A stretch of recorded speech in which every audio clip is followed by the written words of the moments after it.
आज से कई 100 साल पूर्व की बात है। एक गांव में राम सिंह नामक एक किसान अपनी पत्नी व बच्चे के साथ रहता था। राम सिंह अनपढ़ व गरीब था, मगर अपने बेटे सुंदर को वह पढ़ा लिखा कर किसी योग्य बनाना चाहता था, ताकि उसका बेटा भी उसकी भांति उम्र भर मेहनत मजदूरी न करता रहे। अपने पुत्र से उसे बड़ी आशाएं थीं। लाखों सपने उसने अपने पुत्र को लेकर संजो डाले थे। वही उसके बुढ़ापे की लाठी था। उसका बेटा सुंदर भी काफी बुद्धिमान था। वह गांव के पंडित कस्तूरी लाल के पास जाकर शिक्षा ग्रहण कर रहा था। उसने भी अपने मन में यही सोचा हुआ था कि वह भी पढ़ लिख कर बड़ा आदमी बनेगा और अपने माँ बाप के कदमों में दुनिया भर की सारी खुशियां और सारे सुख लाकर डाल देगा। इंसान यदि किसी लक्ष्य को निर्धारित कर ले और सच्चे मन से उसे पाने का प्रयास करे तो वह उसमें सफलता प्राप्त कर ही लेता है। ऐसा ही सुंदर के साथ भी हुआ। वह अपनी कक्षा में अच्छे नंबरों से उत्तीर्ण हुआ। सारे गांव में उसकी खूब वाहवाही हुई। अपने बेटे की इस सफलता पर राम सिंह का मस्तक भी गर्व से ऊंचा हो उठा। एक रात राम सिंह ने अपनी पत्नी से कहा, सुंदर की मां, मेरे मन में सुंदर को लेकर काफी दिनों से एक विचार उठा रहा है। कहो जी, राम सिंह की पत्नी ने कहा। ऐसी क्या बात है? क्या सुंदर की शादी ब्याह का विचार बनाया है? अरे भगवान, शादी ब्याह तो समय आने पर हम उसका करेंगे ही, मगर अभी उसे अपने पैरों पर तो खड़ा होने दें। मेरा तो यह विचार है कि क्यों ना हम उसे शहर भेज दें, ताकि वहां जाकर कोई अच्छा सा काम धंधा सीख कर कुछ बनकर दिखाए। यहाँ गांव में तो बस मेहनत मजदूरी का ही धंधा है। पढ़ने लिखने के बाद भी यदि उसे यही धंधा करना है तो पढ़ाई लिखाई का लाभ ही क्या है? हमारा तो अपना कोई खेत भी नहीं है जिसमें मेहनत करके वह कोई तरक्की कर सके। मगर सुंदर के बापू, सुंदर ने तो आज तक शहर देखा ही नहीं है। हम किसके भरोसे उसे शहर भेज दें? सुंदर की मां कमला ने कहा।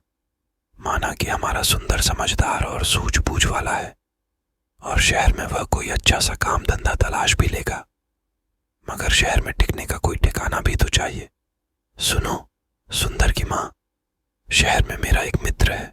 हालांकि हम दोनों वर्षों से एक दूसरे से नहीं मिले, मगर फिर भी मुझे उम्मीद है कि यदि मैं सुंदर को उसका पता ठिकाना समझाकर भेजूं तो वह अवश्य ही उसे शरण देगा और रोजी रोजगार ढूंढने में वह सुंदर की सहायता भी करेगा। बात तो आपकी ठीक है सुंदर के बापू, लेकिन मेरा मन नहीं मान रहा कि मैं अपने लाल को अपनी आंखों से दूर करूं। ऐसा तुम अपनी ममता के हाथों मजबूर होकर कह रही हो, मगर दिल से तो तुम भी यही चाहती हो कि हमारा बेटा तरक्की करे। इसीलिए दिल को मजबूत बनाओ। सुंदर शहर जाकर कुछ बन गया तो हमारा बुढ़ापा भी सुख से गुजरेगा। और इस प्रकार राम सिंह ने अपनी पत्नी को समझा बुझाकर सुंदर को शहर भेजने के लिए राजी कर लिया। उसी शाम सुंदर जब अपने यार दोस्तों के साथ खेल कूद कर घर वापस आया तो राम सिंह ने बड़े प्यार से अपने पास बैठाया और अपने मन की बात बता दी। सुंदर यह जानकर बहुत खुश हुआ कि उसका बापू उसे शहर भेजना चाहता है। वास्तव में सुंदर भी यही चाहता था कि वह किसी प्रकार शहर चला जाए और वहां कोई ऐसा काम धंधा करे जिससे उसका परिवार सदा सदा के लिए गरीबी से छुटकारा पाकर सुख भोगे। अतः पिता का प्रस्ताव पाकर वह बड़ा खुश हुआ और बोला, पिताजी, चाहता तो मैं भी यही था कि पढ़ लिख कर शहर जाऊं और अच्छी सी नौकरी करके घर की कमाई में आपका हाथ बटाऊं, मगर कहीं आप मुझे शहर भेजने से इनकार न कर दें। यही सोचकर मैंने आपसे अपने मन की बात नहीं कही, मगर अब जब आप स्वयं ही मुझे शहर भेजने के इच्छुक हैं तो इससे अधिक खुशी की बात मेरे लिए भला और क्या हो सकती है। मैं अवश्य ही शहर जाऊंगा। और प्रकार दूसरे ही दिन राम सिंह ने उसे दीन दुनिया की ऊंच नीच समझाई और अपने मित्र का पता देकर शहर के लिए विदा कर दिया। सुंदर काफी सूझबूझ वाला समझदार युवक था। अपने माता पिता के दुख दर्द को वह भली भांति समझता था। वह यह भी जानता था कि गांव में रहकर तो उसका भविष्य अंधकार में ही डूबा रहेगा, जबकि उसकी इच्छा बड़ा आदमी बनकर अपने माता पिता को भरपूर सुख देना था। अतः खुशी खुशी वह शहर के लिए रवाना हो गया। शहर आकर सुंदर की आंखें चुंधिया गईं। खूब भीड़ भड़क्का, सजी संवरी दुकानें, तागे इक्कों का आवागमन। खैर, आश्चर्य से वह सब देखता सुंदर अपने पिता के कथित दोस्त से मिलने चल दिया। लेकिन जब वह पिता के बताए स्थान पर पहुंचा तो पता चला कि उसके पिता का दोस्त रामचंद्र तो न जाने कब का मर खप गया और अब तो उसके परिवार का भी कोई अता पता नहीं था। ये जानकर सुंदर बहुत निराश हुआ और सोचने लगा कि अब क्या होगा। आशा निराशा तो जीवन में चलती ही रहती है, लेकिन सुंदर उन युवकों में से नहीं था जो हताश होकर बैठ जाते हैं। उसमें हिम्मत और आत्मविश्वास कूट कूट कर भरा था।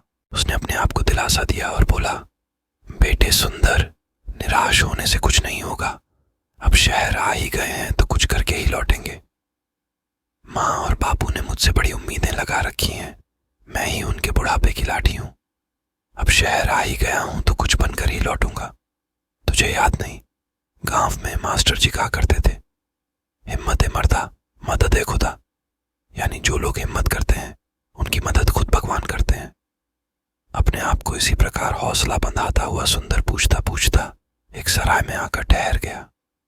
उसने स्नान आदि से निवृत्त होकर थोड़ा आराम किया, फिर किसी नौकरी की तलाश में निकल पड़ा। वह जहां भी नौकरी मांगने जाता, दुकानदार उसके बातचीत करने के ढंग और उसकी सूझबूझ से प्रभावित तो होता, किंतु कोई जान पहचान न होने के कारण उसे नौकरी नहीं मिल पाती थी। इसी प्रकार कई दिन गुजर गए। सुंदर गांव से अपने साथ जो रुपया पैसा लेकर आया था वह भी लगभग समाप्त होने को था। अब तो सचमुच सुंदर को चिंताओं ने आ घेरा। वह सोचने लगा कि काश शहर में उसकी कोई जानकारी होती तो अवश्य ही उसे कोई नौकरी मिल जाती। एक दिन की बात है, सुंदर थक हार कर एक पेड़ के नीचे बैठा मौजूदा स्थिति के विषय में सोच रहा था। उससे कुछ ही दूरी पर राजकर्मचारी पेड़ की ठंडी छांव में बैठे गपशप कर रहे थे। अनमना सा सुंदर उनकी बातें सुनने लगा। एक दूसरे से कह रहा था, कुछ भी कह भाई रामवीर, तू है बड़ा नसीब वाला।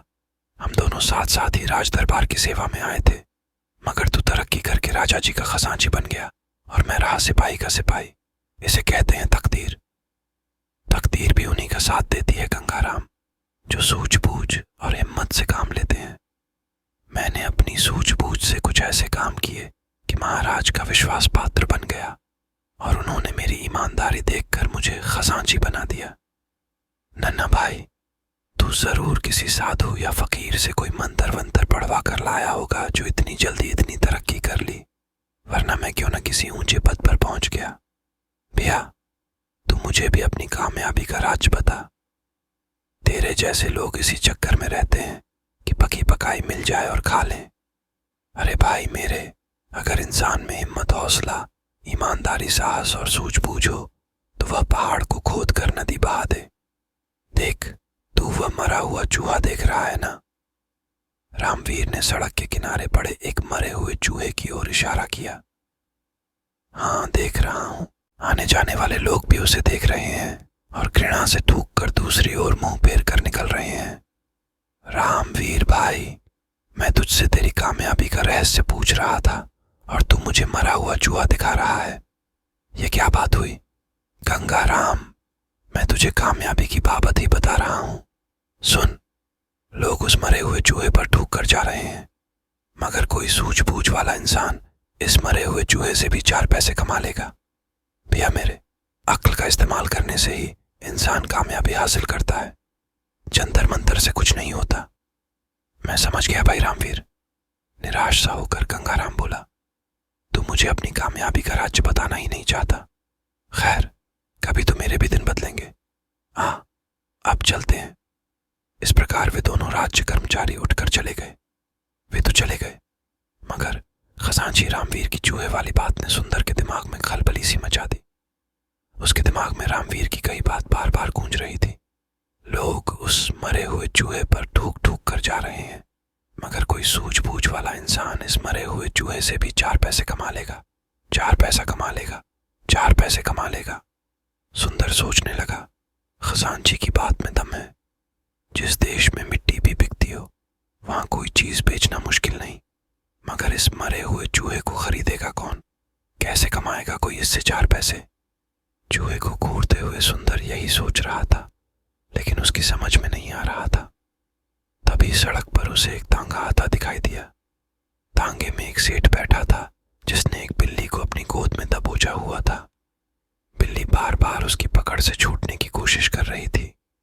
अभी घोड़ा गाड़ी सुंदर के आगे से गुजरी ही थी कि बिल्ली सेठ की गोद से कूदी और सड़के के किनारे की झाड़ियों में जा घुसी।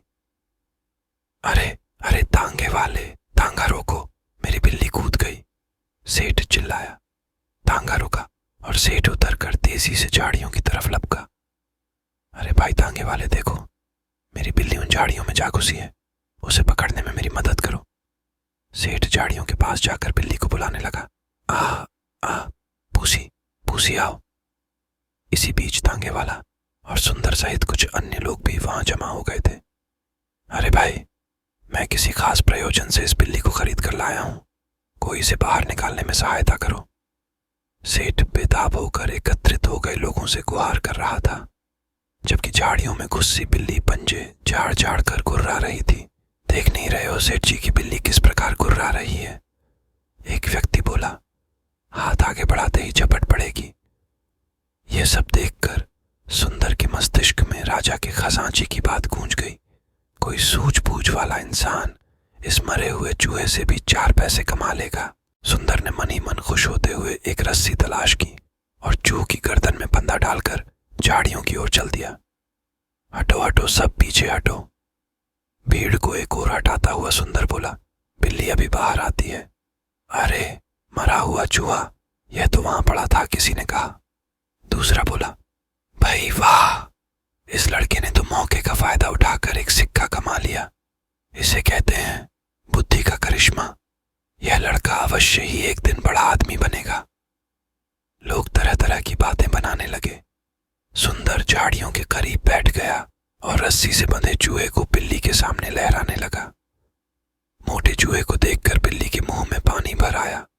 एक नजर उसने मैत्री भाव से सुंदर की ओर देखा, फिर दुम हिलाती हुई धीरे धीरे सुंदर के करीब आने लगी। सभी लोग उत्सुकता से यह तमाशा देख रहे थे और फिर कुछ ही पलों बाद चूहे के लालच में जैसे ही बिल्ली बाहर आई, सुंदर ने उसकी पीठ पर प्यार से हाथ फेरा और उसे गोद में उठा लिया।